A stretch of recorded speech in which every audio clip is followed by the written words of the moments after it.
ADHD, supporting at home.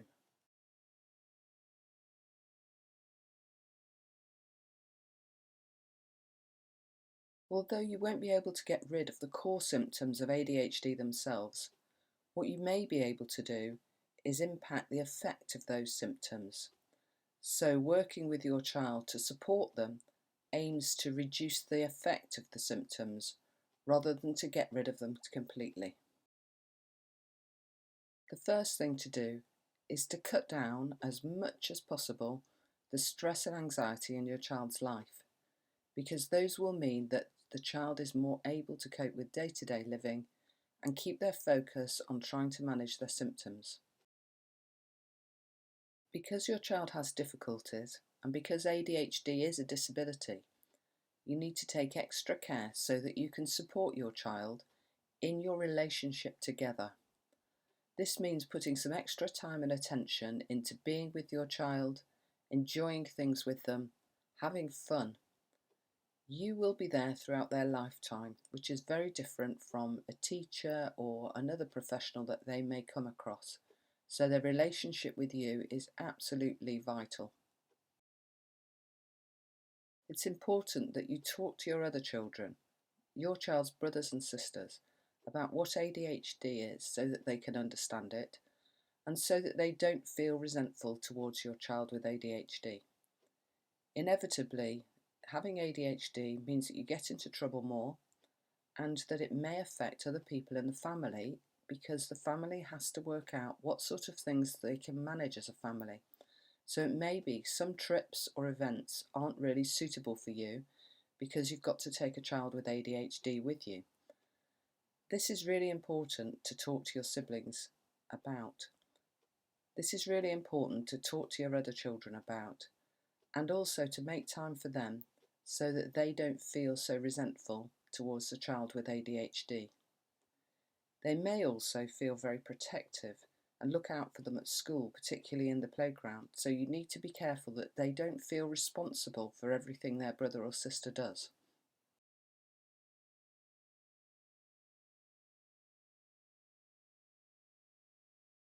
The first thing that you can do is really increase physical activity, because being active can reduce stress, and there is evidence now that being very active, that's moderate to vigorous exercise, can help with the symptoms of ADHD themselves. So getting your child involved in very active sports is a good idea. You might want to go for individual sports if they have a problem in a group. So they may be things like boxing or cycling or trampolining or tennis, where you're playing less with other people but more against other people. If it's difficult to take your child out to exercise, look at the online sessions such as the Joe Wicks PE, or getting some weights or a punch bag if you can, so that they burn off some energy. But these shouldn't be used to decrease anger that's already happening. They're plans to avoid getting into a situation where you're physically agitated. They aren't a way to manage a temper. Introduce movement breaks at home. So think about if you're watching a television programme and there's an ad break. Often children will find it difficult to stay in their seat and to watch the programme all the way through. So you can use those ad breaks for things like doing a few star jumps. You can do press-ups in the living room, that's quite easy to do. Make sure you take a walk or do something active before dinner if you want your child to be able to sit at a table. That's particularly important if you're going out for a meal. You need to think about what kind of place you're going for and whether the child will be able to go outside and walk around or do something active. Often parents will go for the soft play kind of. If you want your child to stay still and in one place, make sure they've got something to do. So that can be something to fiddle with or some drawing to do. Often they may be better watching a film and doing something else at the same time, like playing with Lego.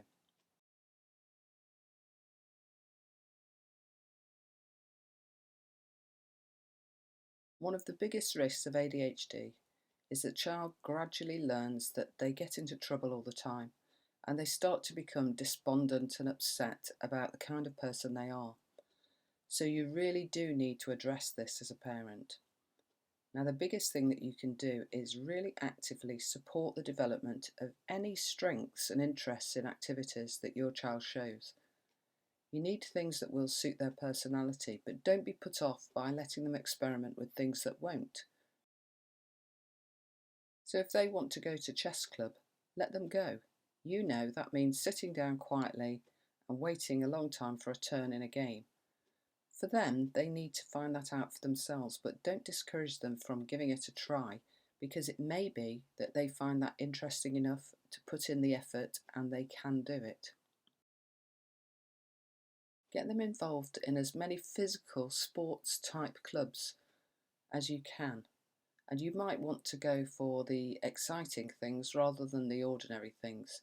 So maybe a BMX club or a climbing club or an abseiling club or a canoeing club rather than just football and rugby or tennis. Things that are more available nowadays, but also might mean that you have to do a bit of searching, and you can use Dimensions to help you with this in the hobbies and interests section and also the sports section. But the reason that you want a club is so that your child is supervised in those activities and that they're taught the correct safety information. You can avoid a lot of problems by closely supervising your child.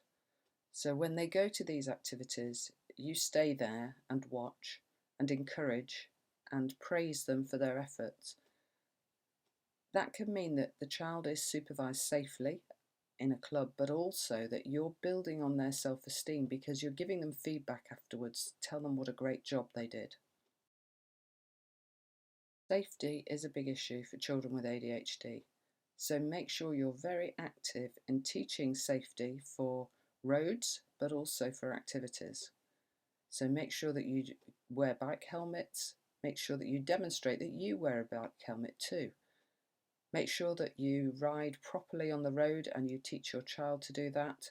Ideally, I would suggest that it's better if they ride on the pavements wherever they can do that safely, or definitely in a cycle lane. Make sure that if they've got scooters and skateboards, they wear a helmet right from the beginning.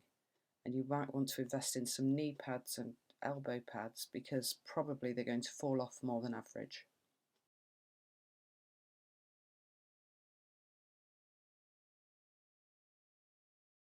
Supporting well-being is a key to your child's overall development. And the first thing that you can think about is this is your well-being and your child's well-being.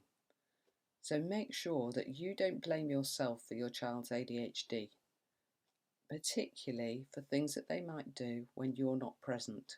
You don't have any control over that. What you will gradually learn is what situations it's okay to leave your child in without your supervision and which situations you need to be present as well. Sometimes parents get around that problem by not letting their child go very far away from them. Now that's quite difficult because that means that their experience of life is reduced and it's not similar to other children, maybe in the same family or in your street or in their school. So you've got to be very careful with that. So you might want to talk to friends who have children who can invite your child round and explain to them what kind of difficulties your child might have and ask them to look out for them and tell them how they might help and support.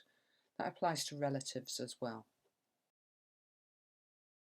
Remember that making repeated mistakes are a part of ADHD, and it's also how children with ADHD have to learn to do things with much more effort than most children. So you're not getting away from the fact that children will make mistakes, it's how you deal with those mistakes that really matters. What you're trying to avoid is your child feeling that they're a bad person and they can never get anything right.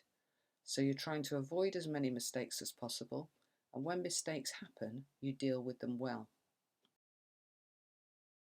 Make sure that you have a regular good time together with your child. Now that can be anything. It can be reading a story once a day, being together cuddled up on the sofa.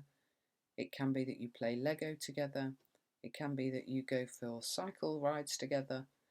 It's just having a regular time, because your relationship with your child will have more difficulties than average because you will have to correct them more often.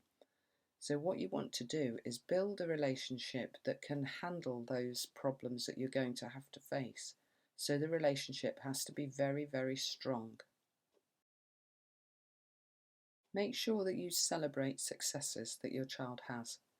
Doesn't matter how small they are, but that you tell them you've noticed. You don't have to go out and buy expensive presents, but you can give your child a pat on the back, a high five, a big smile and a hug, something to say to them, I've seen that you made an effort and well done, good for you. When you know you're going to be in a situation that's going to be a challenge for your child with ADHD, make sure you plan for that in advance. Don't arrive there without a plan. So if you've got to go into the waiting room at the GP surgery, how is your child, who finds it hard to sit still and pay attention, going to manage in that situation?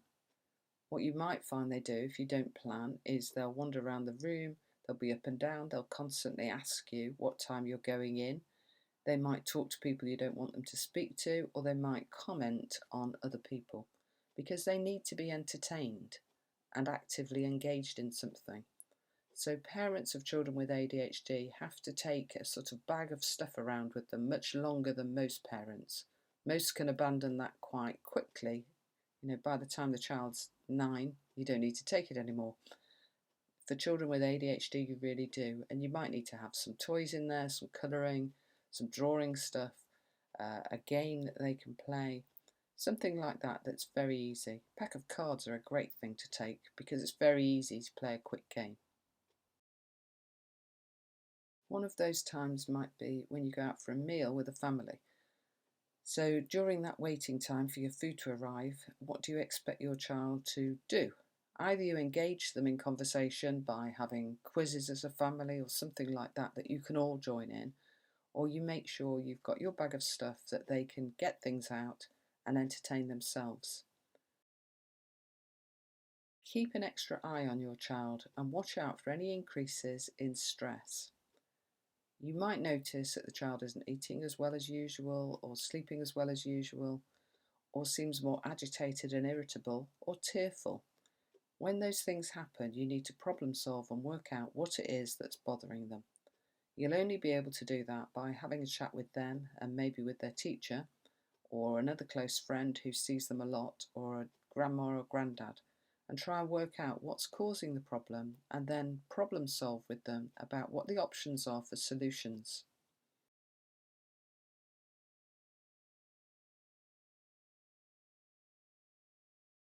Communication can be a big issue for children with ADHD, and the main aim is to make sure that you're very clear and that you're direct, and that when you want them to listen to something, you make it short and sweet.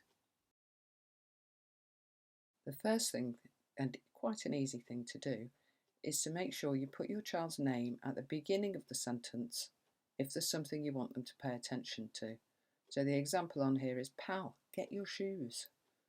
For those kind of things, you need to cue the child in with the name. If you put the name at the end, what you'll find is they didn't listen to the beginning, and when you say their name at the end, they might turn around and say, "What? What did you say? Can you tell me again?" Because they didn't realise you were talking to them. Keep any instructions extremely brief, full of only the information they need, and make them to the point. So you may want to support these with written instructions. If you're doing something like packing a bag to go to rugby practice, you might want a list of written instructions that the child follows, so gradually they learn to do it on their own. But if you have to tell them everything that needs to go in their rugby bag, you need to only tell them one thing at a time. It's very important that you don't overload them with information, because their working memory is the area of their brain that's particularly struggling and is quite vulnerable to distraction and interference.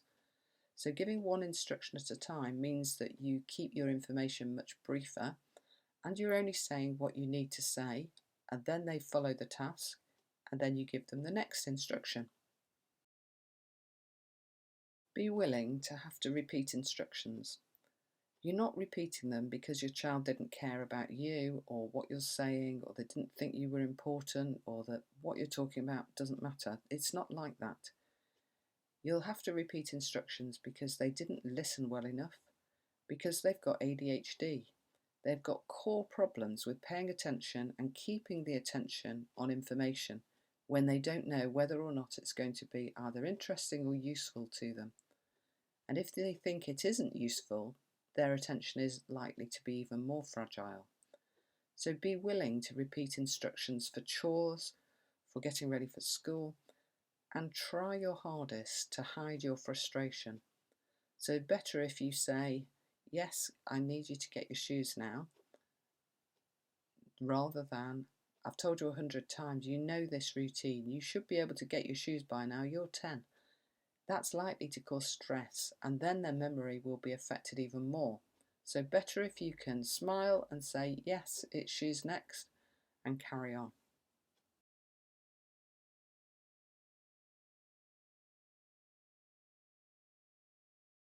Thinking about behaviour. You will need to support your child with additional strategies to support good behaviour, because they're going to find it harder than most children to pull their urges into line and not do things. The key thing is to remember that you're trying to develop understanding and that your child will be learning from you. Children watch and listen to what their parents do, so make sure that you're a good role model for them in terms of your own behaviour. The first thing is to teach good manners and how to put things right when you have a problem. So if you can teach your child that they use nice manners and they say please and thank you to people, they look at them when they speak to them, when they realise they're being spoken to, of course, and that when things go wrong, they know how to say sorry. At this stage, don't worry too much about whether they truly feel sorry, because that's really difficult to assess. What you're focusing on is if they make things go wrong with other people and other people are upset, can they say that they're sorry that the other person is upset? That's all they need to be able to do. That will make other people feel better, and it really helps with teachers if they can learn to apologise for mistakes they make at school as well. Be a good role model for your child when you're annoyed or upset. Show them how to manage those feelings appropriately. Your child will be watching, and if when you get angry, you slam all the cupboard doors, you stomp around the garden, you kick the cat, you'll find that your child may do similar things. And that's really important. And one of the things that sometimes happens is that people will manage to control their physical outburst of anger, so their child doesn't see that. But they might come out with a stream of swear words or criticism. Those things your child will be listening to as well. So be very careful what you say. And if you don't want your child to use bad language at home, I would suggest that you don't use bad language at home, at least not when they're around. It's a good idea if you can avoid people you know are going to cause problems for your child. Now, they can be adults or children. You might find your child is drawn to make friends with other children who might get into trouble or enjoy too much having a good laugh at the expense of other people. Those aren't going to be helpful relationships for them in the end. You need to find friends for them that are going to be good role models. So won't suggest to them, let's run across this busy main road now because we can't stand to wait anymore. You need children who will be more thoughtful than that, so that your child can learn from their friends as well as from you.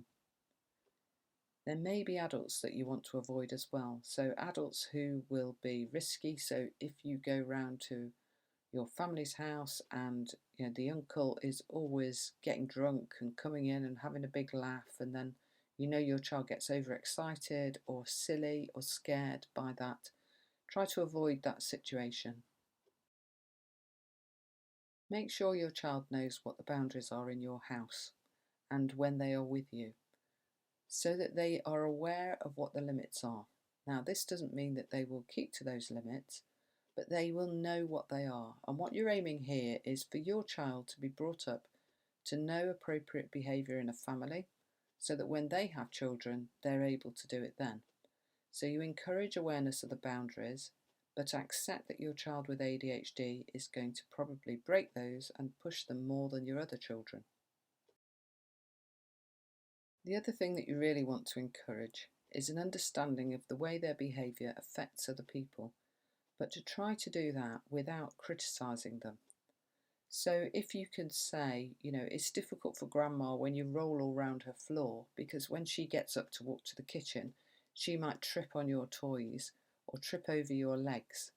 That's enough. You don't need to say to them, I've told you 100 times you're not to roll on her floor and I don't want you doing it. So you're trying to help your child understand how it affects other people without them understanding that they're a bad person because they keep doing these things without thinking.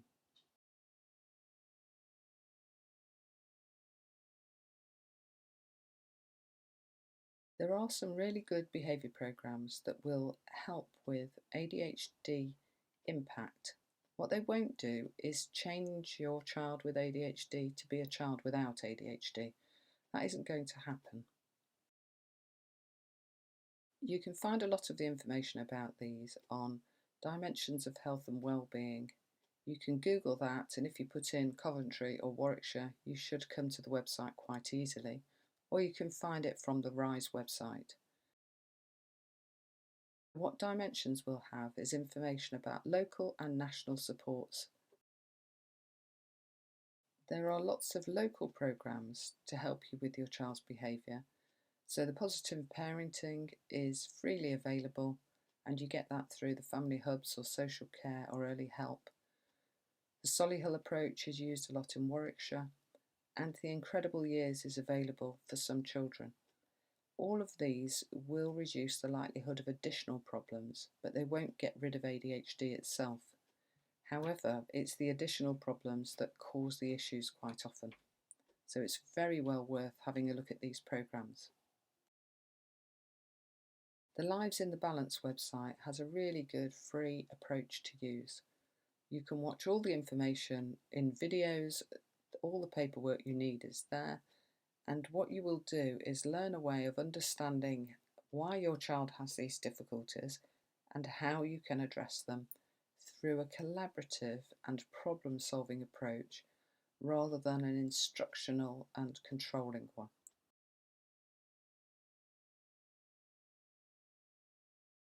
You can also use the dimension page where we regularly post on the neurodevelopmental services and find page on the self-help resources that are going to be relevant to the kind of difficulties they have. The RISE neurodevelopmental page has information that we can provide for you, which is about how to support your child with a neurodevelopmental problem. And ADHD, if you remember, is a neurodevelopmental problem. We also have a Facebook group which is very active and we post lots of information on there that will help you with ADHD. You can use the Dimensions website anytime you like. It's open all day, every day, and you can create a profile of your own child and get information back which offers you signposting and information about supports that are available for your child's level of difficulty.